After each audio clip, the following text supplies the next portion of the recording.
how far is the drive? Like Elmsall to Leicester, what sort of difference is it? It's 90 miles, so hour and a half. Yeah, hour and a half this morning. No traffic. Nice steady ride down the M1. And do you come down to between head office and Elmsall? Do you come down a lot, or not really? Or more often recently, coming to trade meetings and things like that. But not that often. Probably once a month, once every couple of months, something like that. But I feel like I've been here every day for the last 3 or 4 weeks. And what's your involvement in them trade meetings then? How's that working for you at the moment? So I just go to stand in for Claire Hopkins, the director of warehousing and logistics, and so I will sit and listen to all the other directors, the product directors, finance directors, etc., and give my update on warehousing and logistics in Claire's absence. Things like where we are with returns, where we are with demand, costs, that sort of stuff. Pretty big responsibility then in terms of what you've got to listen to and also deliver. Definitely, yes. Yeah. Enjoy it? Love it. Wouldn't have another job for anything. Love it. And so I guess I probably should ask you what your name and what your actual job title is then, and what kind of that involves. Okay, so I'm Carl Stevenson. I'm the head of warehousing, and I look after all of our UK warehousing sites, Elmsall, Stadium, Doncaster, take on all that responsibility. Retail, online, look after 7,500 people. Wow. So, yeah, it's always on the go. It's non-stop. There's always something changing. It's exciting. Yeah. It's I wouldn't swap what I do for the world. Love it. So, because me included, what is, you just briefly mentioned there are all those different sites. How many have we got?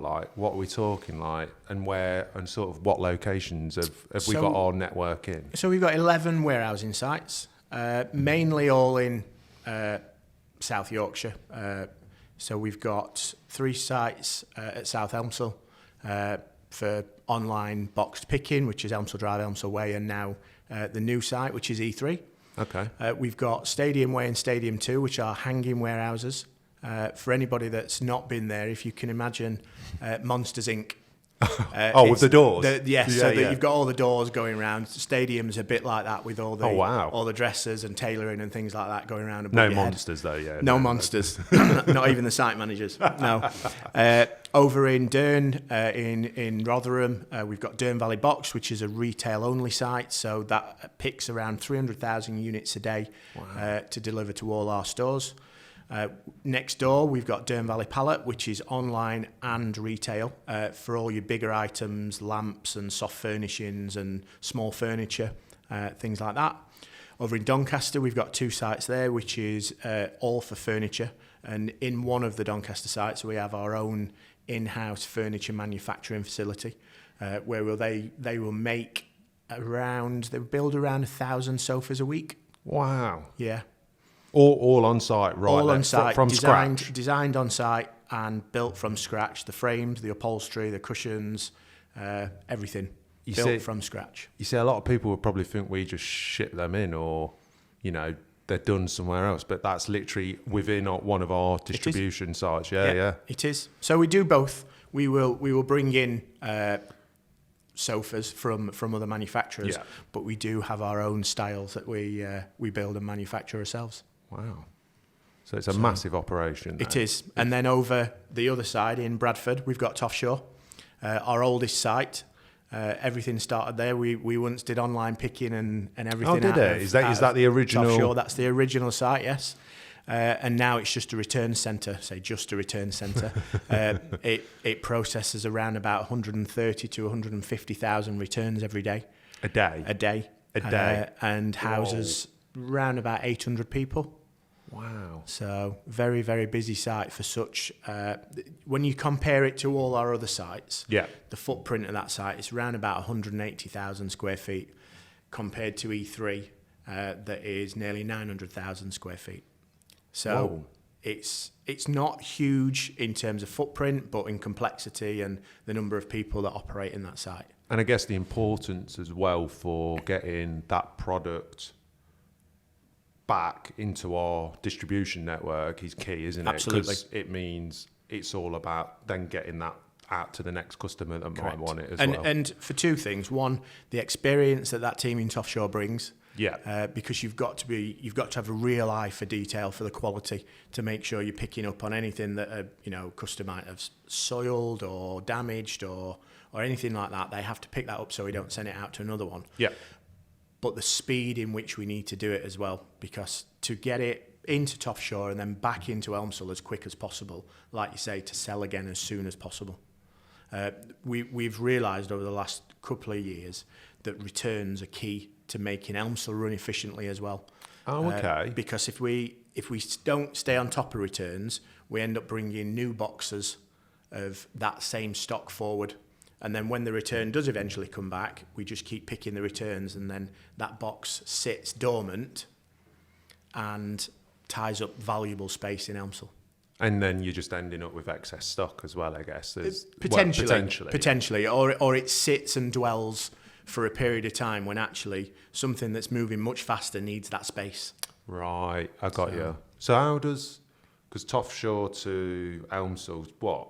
Good bit of distance as well. It's about 40 miles across the M62, yeah. So it's about an hour's journey. So we must just have things going backwards and forwards We do. All day. We all do. Day. There's around about, across the M62, we probably move about 20 to 25 trailers of returns every day. There and like back. Talking the big ones. Yes. Like, the big, yeah. big Arctics, yes. It? Yeah. Yeah, we'll move. Offshore will take in around about 400 pallets, 400 to 500 pallets of returns a day. Wow. So all this is just going on every day. Yep. 24/7. Yes. Never stops, never sleeps. And now, like you just said there, we're opening something called E03. Yep. Which is bigger than anything we've opened. It is. It is indeed.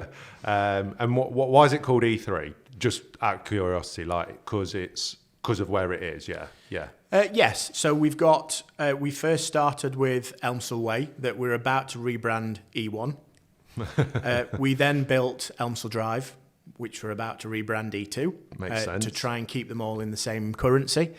And as online demand has just grown and grown, those two sites, we just can't cope. We've invested heavily in automation to try and get us through the last 5 years, but the decision had to be made that actually we need more capacity. Yeah. So E3 was designed and born about 4 years ago and signed off by the exec board, and we started building E3 2 to 2.5 years ago, and E3 now is bigger than Elmsall Drive and Elmsall Way combined. Massive. Then. It's significant. It's huge. massive. Yes. And what's the business thinking then long term? Because obviously, is it just we'll just keep doing the same, or actually no, we're going to do something a bit different with this space as well? The site is like nothing we've ever done before. It is heavily automated. Okay. So we've worked with the third-party provider called Knapp and Dirkop, where we will use a shuttle system. So in Elmsall Drive and Elmsall Way at the moment, literally there is racking everywhere you look and brown boxes, and there's people walking around with trolleys, climbing upstairs, picking out the items that they need. In E3, people will stand at a station and the shuttle will deliver a box to the person. So there's a lot less walking. Okay. And the efficiency that we'll get from someone not having to walk roughly in Elmsall Drive, Elmsall Way, 9 miles a day. Really? Wow. Yeah. Get your steps in now. Absolutely. So they will just stand static at a picking station and the boxes will get delivered to them. The screen will tell them how much to pick, what tote to put it in, and then onto its onward destination for packing.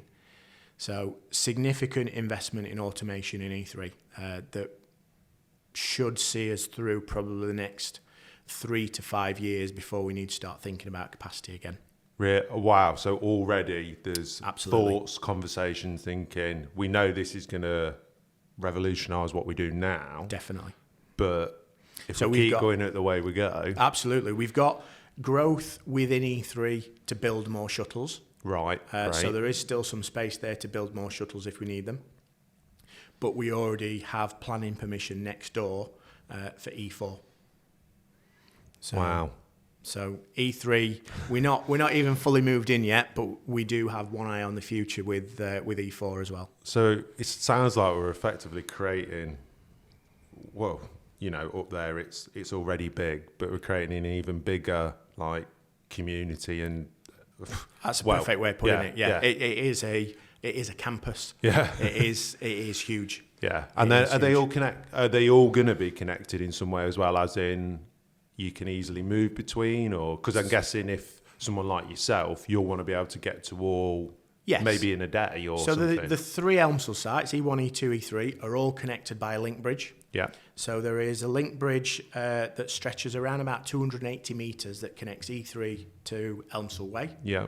And then there is another link bridge that connects Elmsall Way to Elmsall Drive, because obviously anything that gets picked in E3 needs to get over to Elmsall Drive. That's the furthest route. If you're picking E3 to a sorter in Elmsall Drive, it's about a 45-minute transit route for a picked item. Oh, okay. So, and will that be automated as well? Yeah, there's conveyors that just run all the way through. Wow. So, and that's all been put in as well as building the shell of E3. Yes. There's all that other stuff connecting everything together that's been considered as well. There is. We have somewhere in the region of about 150 miles worth of conveyor network just in the Elmsall sites. Wow. Yeah, significant. So how many people are involved in all of this? It must be like so many people in terms of, or an enormous amount. Absolutely.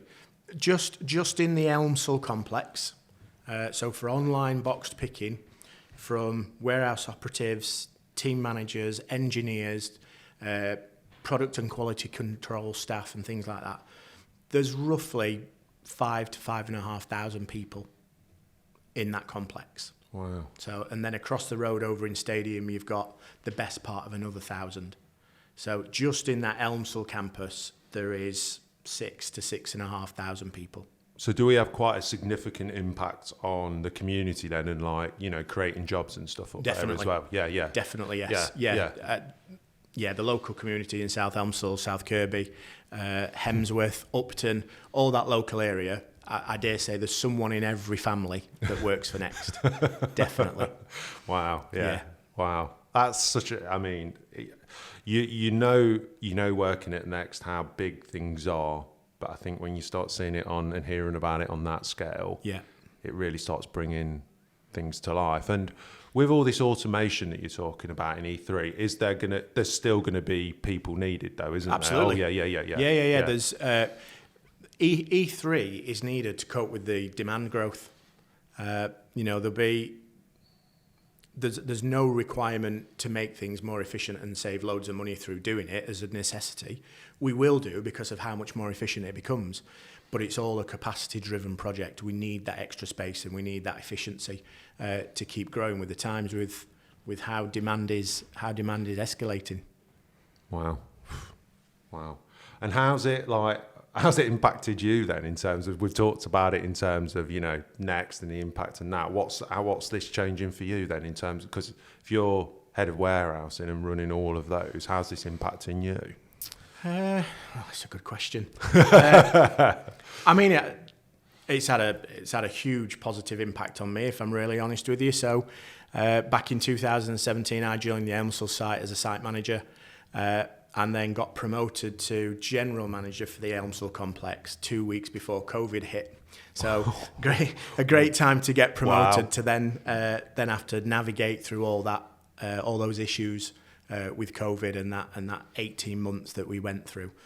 E3 is a welcome boost to the entire network. It really, really is. It's given us the space that we need to be able to breathe again. To bring costs back down, to bring service back under control where we used to be.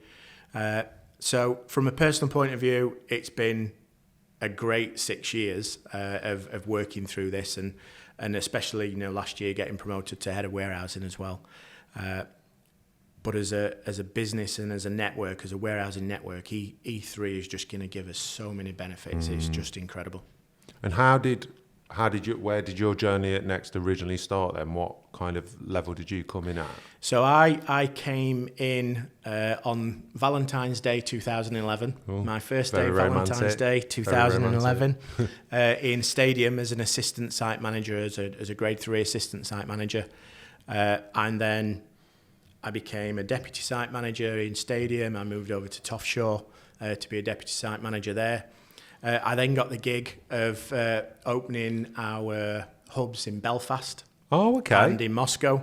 Oh, wow. So wow. I spent a lot of time flying back and forth to Belfast and to Moscow and opening those sites, which was very different, very different compared to working in South Elmsall. Must have been like such a good life experience as well as an opportunity. Definitely. Though. Yeah. Yes. Yeah. Yeah, absolutely. Learned a lot as well. Oh, yes. Yeah. Yeah. Belfast, amazing place. Loved it. Just in general, like absolutely, the city. yeah. Yeah. Never been myself. The people, the city, I decided that rather than just fly over there and stay, and I drove up to Scotland and got the ferry across, so I got my car over in Belfast. All right. And I could get around, and I stayed there for about 3 months in a hotel while we get it off the ground and running, and then moved on to our hub in just on the outskirts of Moscow, and back and forth felt like I was living out of a suitcase.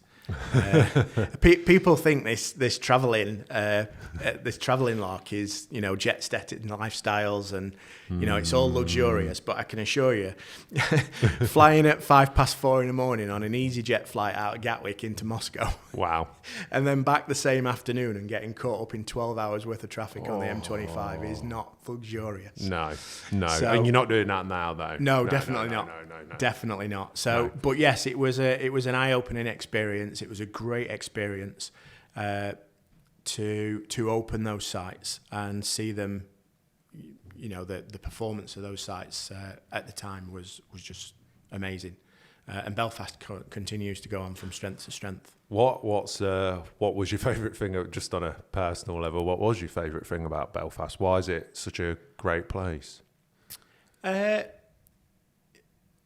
people. The people were so lovely, so welcoming. It was the people on site, the people in Belfast, being there on your own. Yeah. Nobody was, too far away to say hello and to help and all that sort of stuff. So I really enjoyed just, Saturday afternoon mooching around in Belfast and grabbing a beer. Nice. And there's nobody that wouldn't talk to you. Yeah. So just super friendly. Yeah. Super friendly. Really, really good. Really good. Which was slightly different to Moscow, given that I don't speak Russian. So, yeah. And are we still operating in Moscow or not? No, the site closed last year. Yeah, I thought it did. Yeah. And rightly so. So we've still got the site in Belfast, and we've now got one in Germany. Oh, brilliant! So we've got one in Germany that we run, and we're about to open one in the Middle East as well. Wow! So it's just constant expansion, innovation in your world all the time. Absolutely. So no wonder you're saying you love your job, wouldn't swap it. It's just something new every day. Yeah. You see the adverts for the army where they say no day's the same. It's exactly like that doing my job. Being in Next, it's exactly the same. And what are some of the things that have kept you here in the role, like, as well as, clearly it's the ambition of what Next is offering, and that seems to appeal to you. Yeah. Is that fair, do you reckon? Yeah. Absolutely. The ambition of the business, the direction of the business, all of that's great, but what keeps me here is the people, the team, the camaraderie. Some of the people that I've worked with over the last 12 years are just incredible.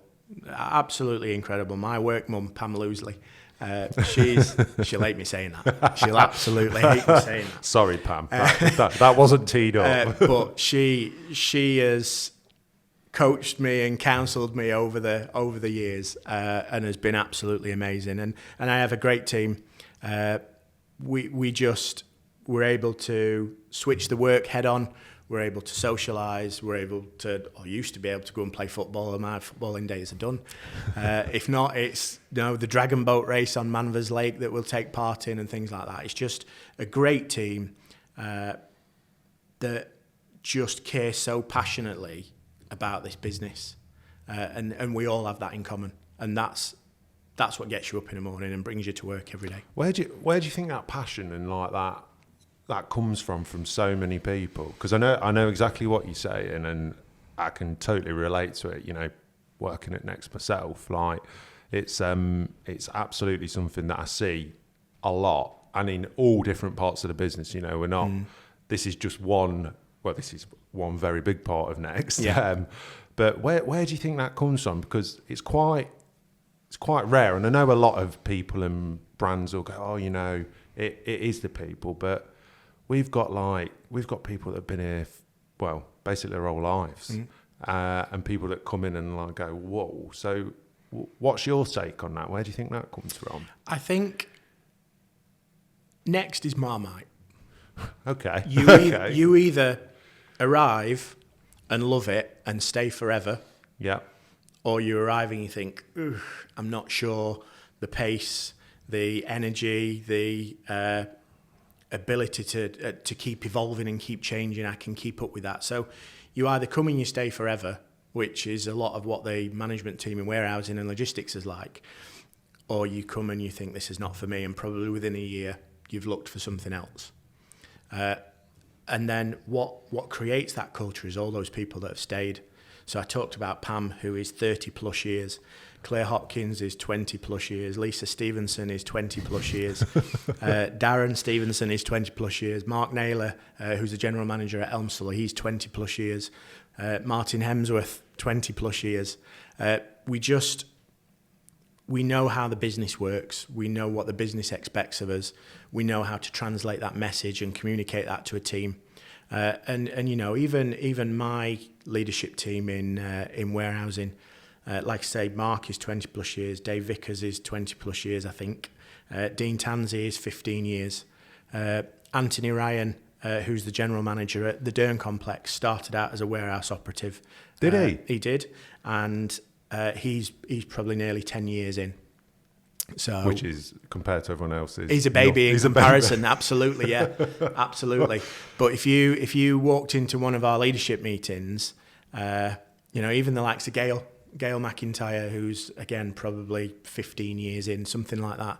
Our leadership team meetings, if you walked in there is probably nearly a quarter of a century's worth of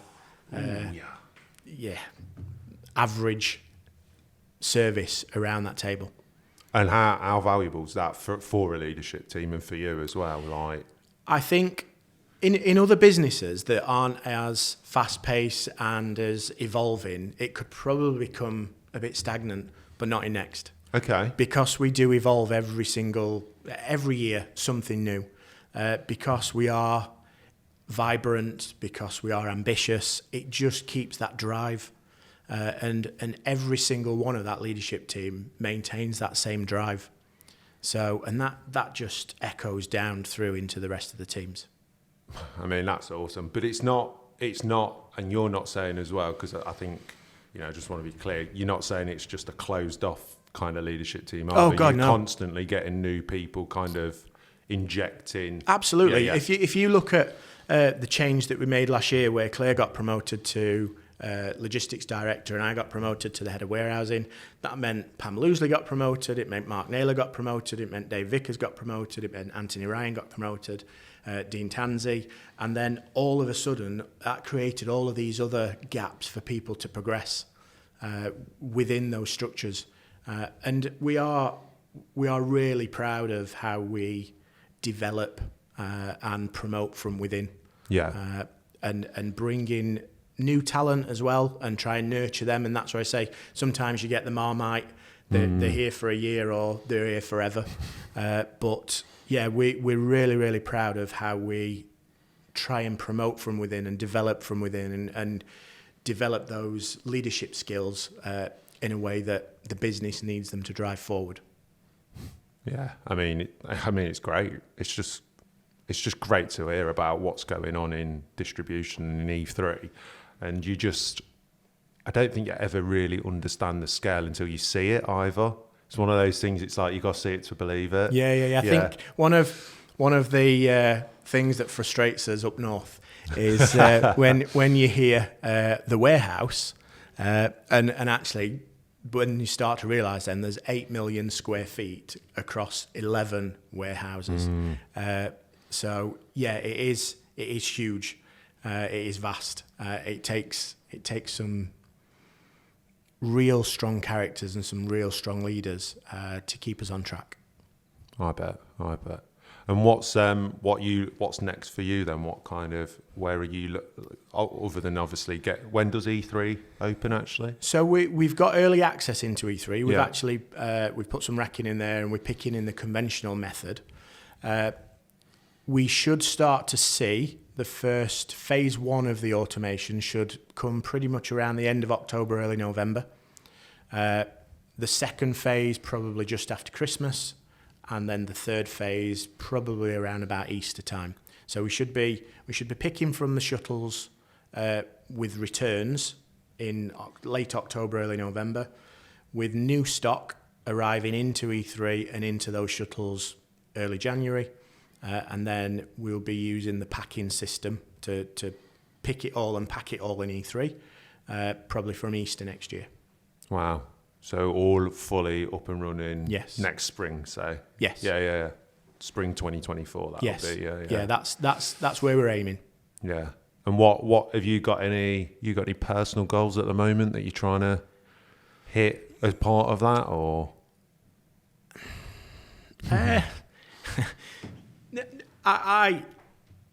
My personal goals are all about being better than yesterday. Just wanting for me and for the operation to come in and just be better than what we did yesterday and learn from what we did yesterday. I'm so pleased with where we are at the moment. So yeah, I think just to keep driving forward, be better than where we've come from, and just be prepared for what's coming around the corner. All eyes at the minute, personally and from the team, are all on quarter 4. Right. We know that quarter 4 trading in the build-up to Christmas is going to be huge. And with navigating through a new system in E3 as well, we've got to be on the money. How mad is it at Christmas in distribution? It's crazy. Is it? It is. It's crazy. Through November and the first week, maybe stretching into the second week of December, it's crazy busy. Oh, and then it does tail off though through December. Does, yeah. Other than people like me that leave it until 2 weeks before Christmas to frantically start ordering things, most people now seem to be getting more prepared. So November, first couple of weeks in December, it's major busy. It's crazy busy. But then it does start to quieten off. It's still busy. Yeah. It's still busy up until probably 3 days before Christmas. As people have then started to head to the shops rather than trust the online delivery performance and the couriers and everything like that goes with it. So they'll head to the shops for probably the last week before Christmas.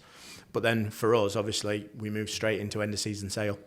Right. So there's no respite. As soon as we've got Christmas out of the way, we're into end of season sale.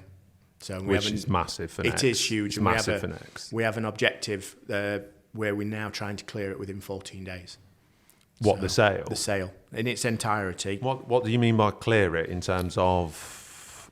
So, to make sure that every sale order ordered is cleared within 14 days. So if you order on day 1, the very latest you're going to get it is in 14 days. But if you order on day 11, you're going to get it within 3 days. Wow. If that makes sense. Yeah. So literally, of the probably what will be 4 million units that will be in sale, we aim to get all of those picked and delivered within a 14-day window. And we achieved it in spring-summer. Wow. It's funny how you're just like, 4 million units, nothing. It's like... And that's only sale. Yeah. That's on top of the usual full price demand. And does that ever differ in distribution? When we've got sale, is it is it level? Does it dip a little bit, or is it kind of? You usually see full price sales drift off Yeah. a little bit through sale, but then they'll come back again. In January, obviously, everyone's just got through Christmas. It makes it a little easier for us because people aren't ordering as much new stuff in January as they do in July. The July end of season sale is very, very different. People are maintaining buying holiday clothes and things like that on top of ordering sale stuff, whereas in January it's slightly different. Yeah, different time of year. Like, Yes. yeah, not many people are going away, I guess, in That's it, January yeah. as well, and they've just enjoyed Christmas and stuff Yeah. like that. So, yeah. You mentioned as well there, like, you know, the desire to always get better. Where's that come from, like, from you? Like, because that's not something, well, I don't think it's something maybe that Next has instilled in you, or has it? I think I've always had it, always wanting to better myself, do better in whatever I do. I've tried my hands at lots of things, and some things you realise you're never going to get better at. Yeah. DIY as an example. I know I'm never ever going to get better at it, so it's easier to just pay someone to come and do it. But the things that I want to do better at and get better at, I try and push myself as much as I can. So yeah, just I am quite a driven individual. I always want to see the results get better. You know, I'm not sure how Man City can better winning the treble last season, for instance, but I'd want them to. Right, okay. So yeah, I'd want them to go on and win 4 next season, but maybe they won't be able to. I don't think many other people other than Man City fans would want that.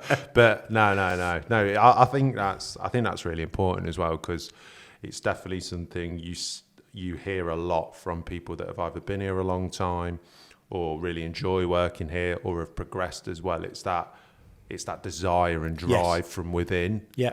That it's quite infectious as well, isn't it? It Like is. you start drawing other people around you from in the business, and before you know it, you're in that kind of, you're all together pushing the business forward. Absolutely, you've just nailed it there. That's why we are so successful. The drive, the energy, the passion, the creativity, it's infectious, and it binds a lot of teams together that drives the results and drives the performance on and on. Yeah, no, it's a really good thing at Next. It's something that I really enjoy here as well. That the fact that you get to work with people like that every day, and from loads of different industries as well. It's not just people in product or people in distribution or warehousing or logistics or transport or even loss prevention or whatever it might be. Like, I can't even think of all the different industries and all the different skill sets we've got, because I think most people still see us as that high street retailer, but you start peeling it back. That's it. It's like an onion. There are that many different layers to what we do. Yeah. But you're right. The good thing is the drive, the energy, the passion, the love for what we do every day. Like I say, that's what gets us out of bed in the morning. Yeah, big time. Well, it's been great chatting to you, Carl. Oh, I've loved it. Thank you. Thanks for having me. No. Thanks for coming on, and just hearing about what's going on in distribution and also E03 is like amazing. Yeah. So thanks. It's for coming exciting. on. It's very, very exciting. Really exciting. Great. So, Thanks. thank you very much. No worries. Cheers.